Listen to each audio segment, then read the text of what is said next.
Well, we are in the midst of a sermon series titled Crazy Things People Believe. And I know the title is a little bit over the top, but that's on purpose. It's just to get people rattled up. Just kidding. It's just to get people thinking and wondering, what's this about?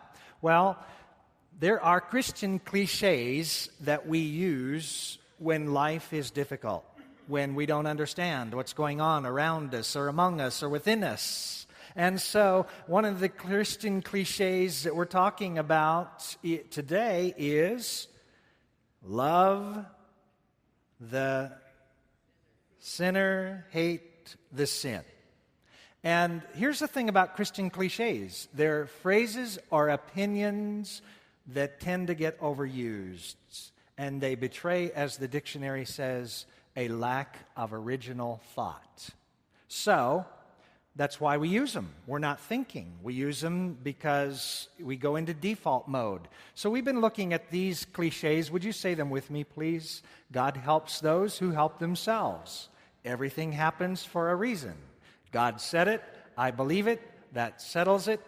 God could never use me. Interestingly enough, today's cliche is increasingly one of the most common of all tattoos that are requested.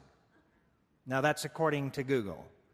Love the sinner, hate the sin. Now, I don't know why somebody would want that tattooed on themselves, but there must be a reason, because it's increasingly common. Now, where did we get this phrase? How many of you think this phrase comes from the Bible, that it is a Bible phrase? Anybody? You're all looking at me like I'm not about to raise my hand even if I think it is. Well, where do we get this phrase? I'm going to give you 4 options, and we're going to do a little contest here to just see what you think. How many of you would pick option A? And you don't have to raise your hand yet. We'll get through all 4 first. St. Augustine, this is about 400 years after the time Jesus was on earth. He was a person who lived a wild life. And when he came to Christ, he said, "Make me pure, but not quite yet. I am enjoying this life way too much." And then you have another option, Mirandola, who was the Renaissance humanist theologian who basically said that we need to honor the dignity of all persons on the basis of the fact that they are created in the image and likeness of God. That's option B. Option C, George de Benneville. He is the Universalist preacher who had quite an influence in the 1700s. Option D, Gandhi. And we know about Gandhi as being a proponent of nonviolent resistance and civil disobedience. You have all 4. St. Augustine, let's go back here so you can see. St. Augustine, Mirandola, de Benneville, and Gandhi. So let's go back to option. How many of you would say St. Augustine? Now you got to be bold with your vote so I can see you. Any St. Augustiners here? How many would pick option B? More on option B. How many would pick option C? Even more on option C. This is growing. How many of you would pick Gandhi?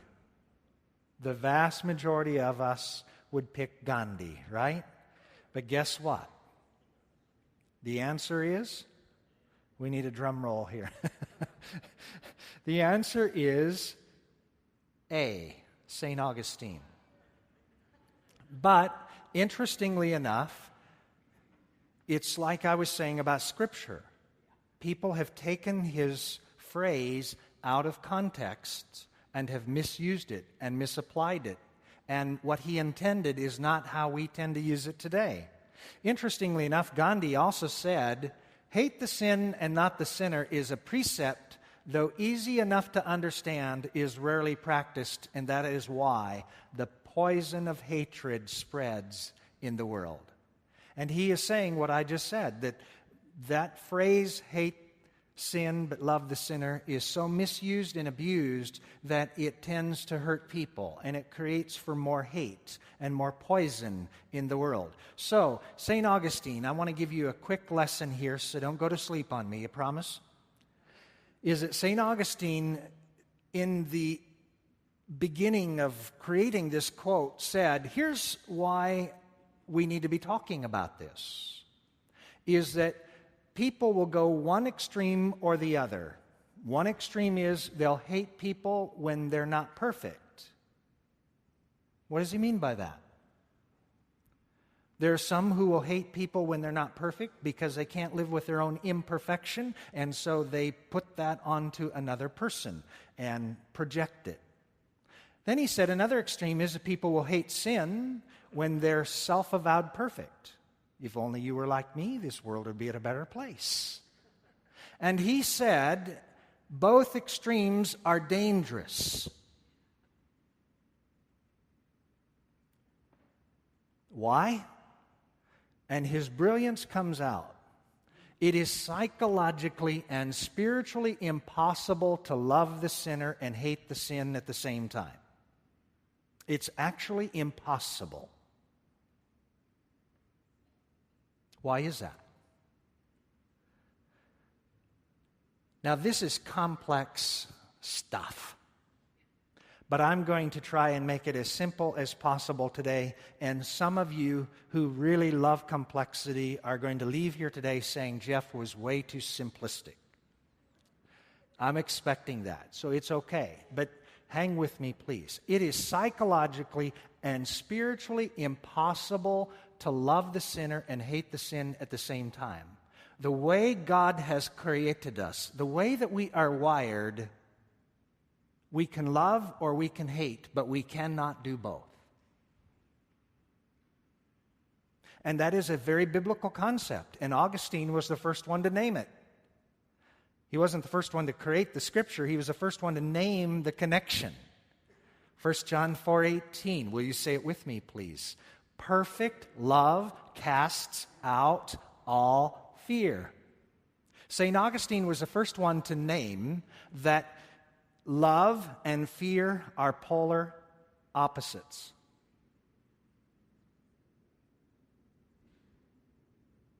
When you and I feel afraid, we cannot love. It doesn't mean we don't have a desire to love. It doesn't mean that we don't have an intention to love. It means that we cannot love. Love and fear are polar opposites. I never like to get political in the pulpit because there's no purpose to that. If we get political, I like it to be in the context of dialogue. So please don't misread what I'm about to say and make it a political statement. But right now in the state of Texas, the United States is having military drills. And there were some in Texas who thought that the United States military were there to take over the state of Texas and to put them under a police state. Now, if you believe that, that's your business to believe that. What I'm trying to illustrate, take all politics out of it, is that if you were to name the scenario with one word, what would the word be? Fear.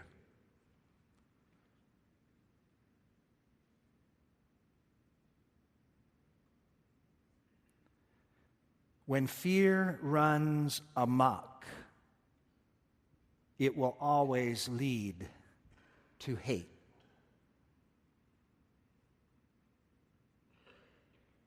And that's why it is psychologically and spiritually impossible to love the sinner and hate the sin all at the same time. We're not able to do that. So what are we supposed to do? Pick love or hate? How do we live with our fear? How do we deal with our fear? I want us to look at Jesus. Some of you have heard me say before, Jesus, in my opinion, is the master psychologist. The more I studied psychology, the more I came to rely upon Jesus as helping me interpret psychology, because Jesus is the master of all psychologists. Everything I learned from modern psychology, I learned first from Jesus. So look at this passage. And we're not going to look at the whole of this passage because I've preached on parts of it before, but for the sake of time, let's look at this. Would you read with me, please? Do not judge so that you may not be judged. For with the judgment you make, you will be judged. And the measure you give will be the measure you get. Why do you see the speck in your own eye?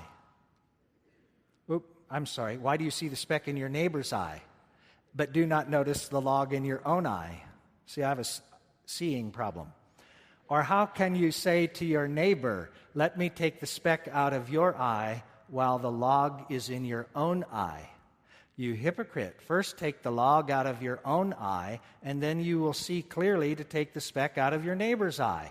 In everything do to others as you would have them do to you, for this is the law and the prophets. Now let's unpack this for a moment.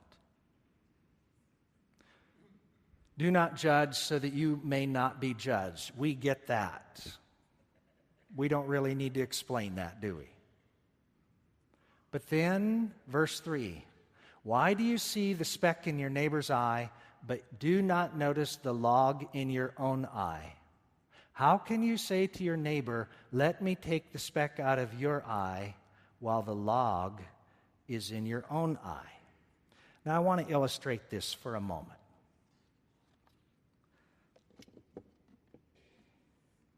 And I'm going to look really silly, but if you're like me, I'm a visual learner. So Jesus is preaching here in what we call prophetic hyperbole. All that means in plain English is that Jesus is speaking to a current situation, and Jesus is using hyperbole. He's exaggerating to make a point, but he's also wanting us to visualize how this gets lived out. So, if I have a log in my own eye, and you have done something to offend me, what is my problem? Now, I need your participation so that I don't have to look silly for a whole lot of time.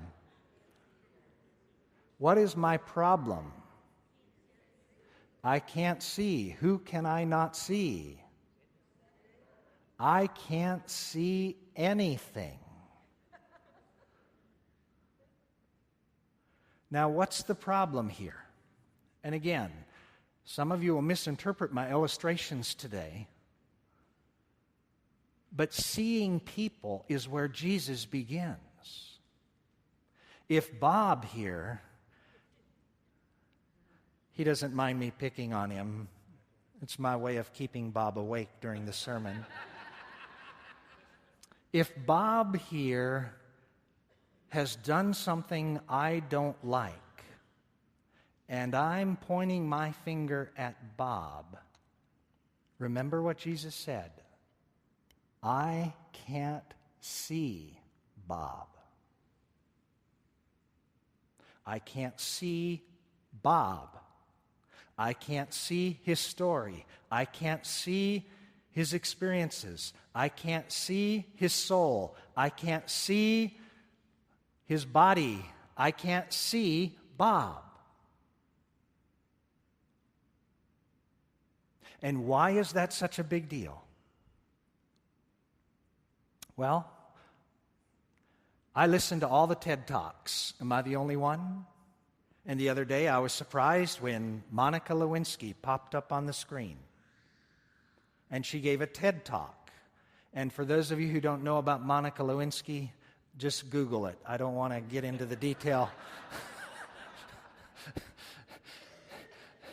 And those of you who have children, you can say whatever you need to say to your children. But as I listened to the TED Talk, two things struck me. Number one, on Mother's Day, some of you know as mothers how it grieves your soul when your daughter or son is going through a difficult time. And as she talked about how her mother literally saved her life many times over, that is something that you as mothers know something about.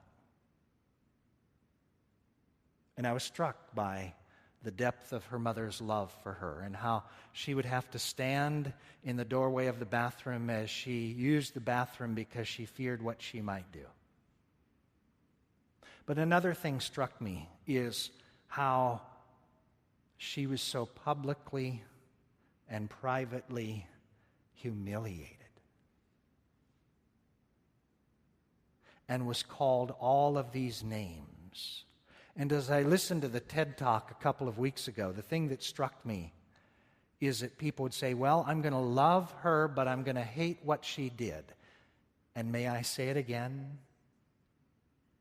The problem that Jesus is sharing with us is that when we say, I'm going to love the person and hate the sin, we focus on the sin and we hate the person.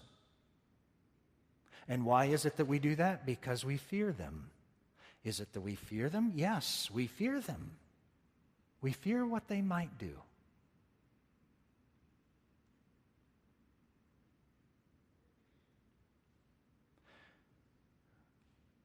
And the thing that struck me as she shared, and again, I'm not defending, I'm not justifying, I'm not explaining or excusing. I'm simply saying what struck me is the fact that she never had anybody remind her that in spite of her sin, she is a person of sacred worth, for whom Christ died.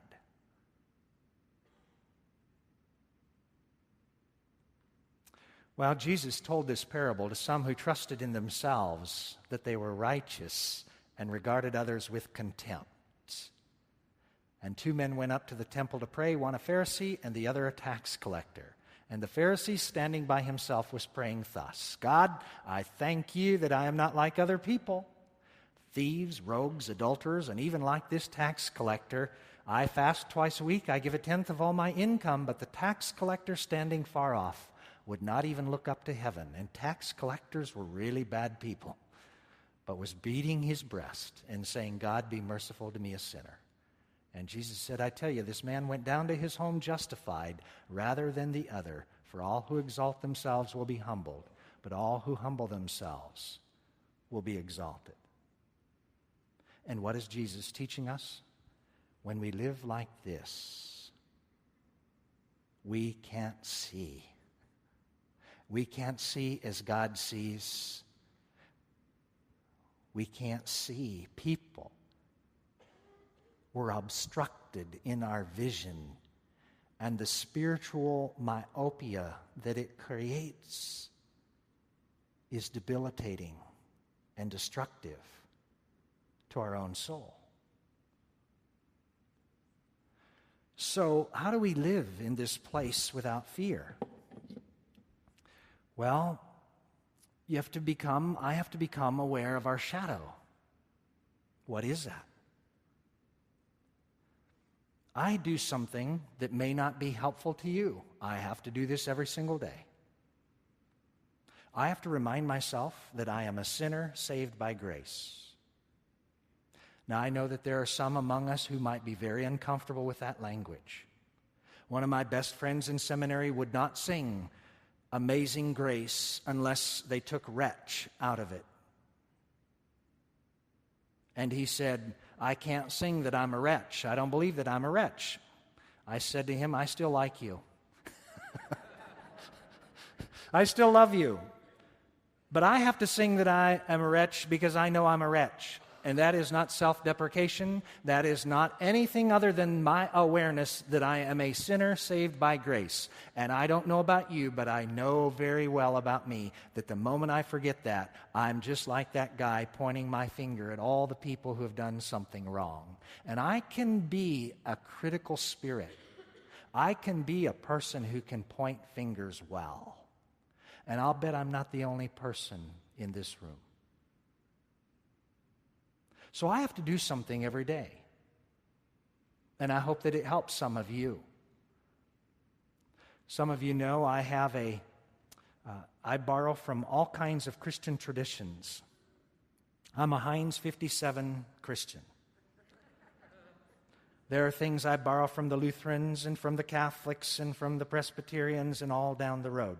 And from the Orthodox, I have borrowed their Jesus prayer. And I have a prayer rope. And what I do with this, there's nothing magical about this rope. And I don't get brownie points from God for going around the rope 20 times. It's not about that at all. I am a sinner saved by grace. And when I go to Eighth Day Books, and sometimes people will meet me there because they want to buy a prayer rope because they're like me. They need something tangible. And I use this prayer rope every day, and every one of these beads, I say the Jesus prayer. Lord Jesus Christ, Son of the living God, have mercy on me, a sinner. Now, that is not as commonly interpreted to mean I'm a terrible bad person, I'm the scum of the earth. I don't know why you would ever have any notice for me or any desire for me to be in communion. It's not about that. The Orthodox teach that the point of that prayer is simply to say, I don't have any right to judge you. And I need this to get reoriented. You may not, and that's great. What do you need to be recalibrated and reoriented so that we are not like that self-righteous person who's saying, if only you were like me, Bob, life would be great. So you got to be aware of your shadow. Now, there's much more that I have to say about that, but I got to move on. And I'll put it in my blog in case you're interested. This is the most difficult part, and I'm going to briefly name it, and then I'm going to leave it. And we'll come back to it another time, and I'll talk about it in my blog. So many people think that what I'm talking about is to take accountability and throw it out the window. But to name without blame or shame is very challenging.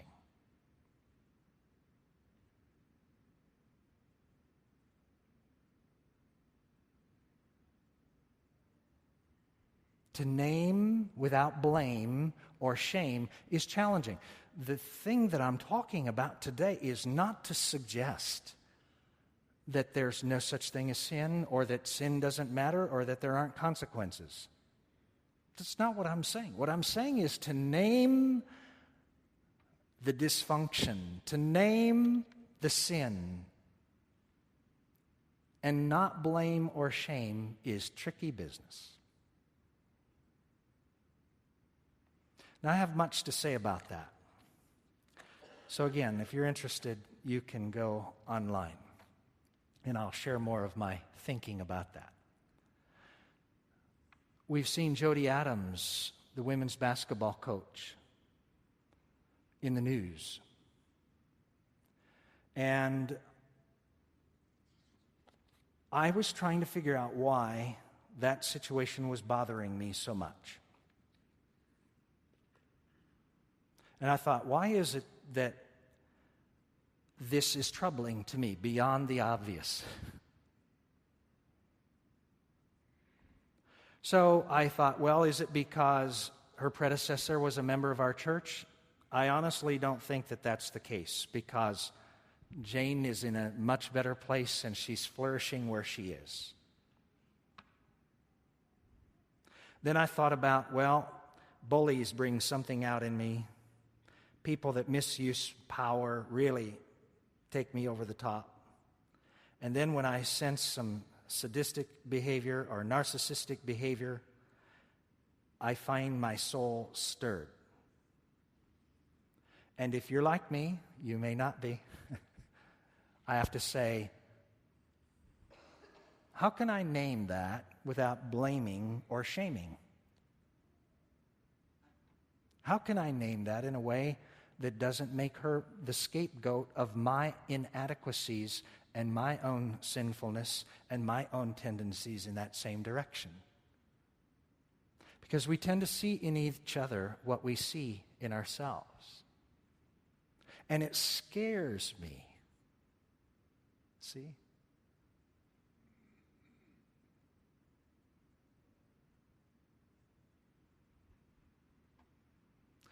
Let me close. Can you see Billy Graham? Do you know who that is on the right? His daughter, Gigi. In 1998, when all the Monica Lewinsky business was happening, the following January, Billy Graham, as is always the case, is invited to the National Prayer Breakfast. And the president and the vice president and their families and all the Congress, it's a big deal. The president drives into the garage because that's where Reagan was shot, at the Hilton there in D.C. And the garage comes down, so the president goes in. And Reagan was shot coming out from the National Prayer Breakfast many years ago. And so Billy Graham is a dignitary, and he's up there on the platform along with everybody that is important in that room. And so at the end of that, and I happened to be present that time, and I saw this happen, but I read about it later. It was an awkward situation because there was a lot of tension in the room. And Billy Graham, at the end, walked over to President Clinton and his wife and put his arms around both of them and pulled them close and whispered something to them.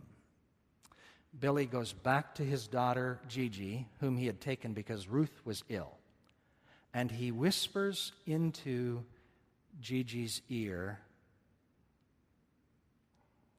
"Did you wonder what I was doing?"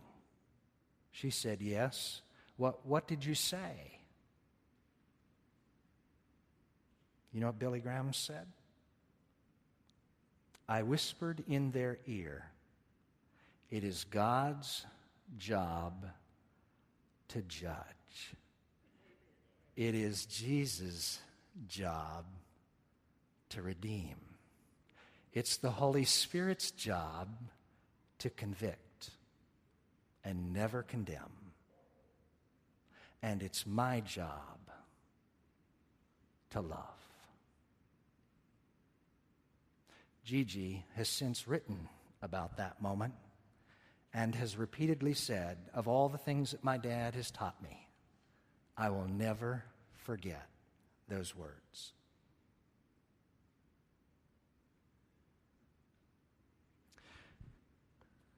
As I close, the good news, if you're a person who feels judged, if you're a person who's been judging, the good news is the same for all of us. God in Christ is reconciling the world unto himself. And God loves you, and God has forgiven you, and God is not angry at you, and God will not leave you, God will not abandon you, God will not reject you. And if you don't believe it, look at Jesus. Let's have a moment of silent prayer.